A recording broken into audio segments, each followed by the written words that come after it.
যুবকদের যৌবন হেফাজতের সমাধান কি, মানে হেফাজতের উপায় কি?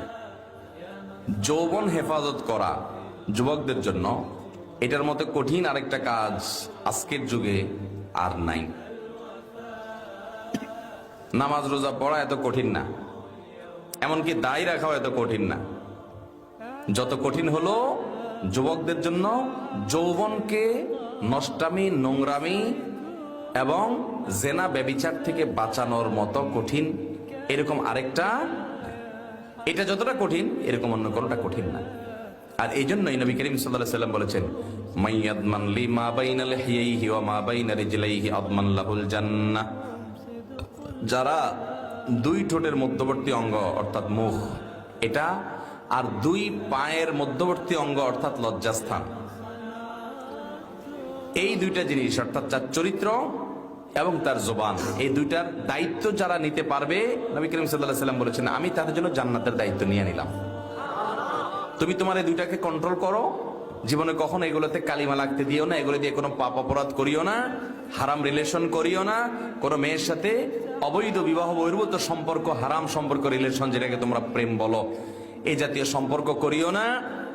তাহলে নবী সাল্লাল্লাহু আলাইহি ওয়াসাল্লাম বলেছেন, আমি জান্নাতের দায়িত্ব নিয়ে নিলাম তোমার জন্য। যুবক ভাইয়েরা, উপায় কি? উপায় নাম্বার 1, হারামের পরিবেশ থেকে দূরে থাকতে হবে। এই জন্য অনেক স্যাক্রিফাইস করা লাগবে। যেই জায়গায় গেলে হারাম থেকে বাঁচতে পারি না ওই জায়গায় ছেড়ে দিতে হবে।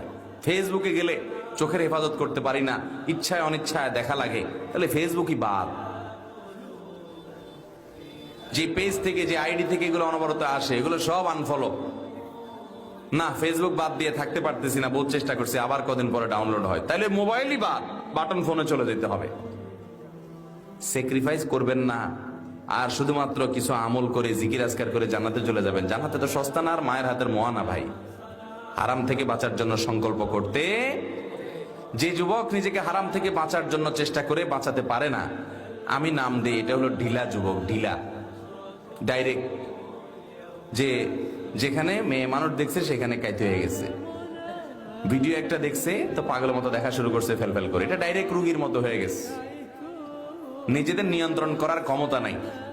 আর যে হারাম দেখলে নিজেকে সরায় রাখে, না আমি এদিকে দেখবো না, আমি এটা শুনবো না, আমি এই পথে যাব না, আমি হারাম কাজ করব না, সবাই করে আমি করব না, নিজেকে বাঁচায়, সংগ্রাম করে, এর মেরুদণ্ড আছে, এর ভিতরে নিয়ন্ত্রণ শক্তি আছে, কন্ট্রোলিং পাওয়ার আছে। এ হলো আসল যুবক, এ হলো সাহসী, আর ওটা হলো ঢিলা।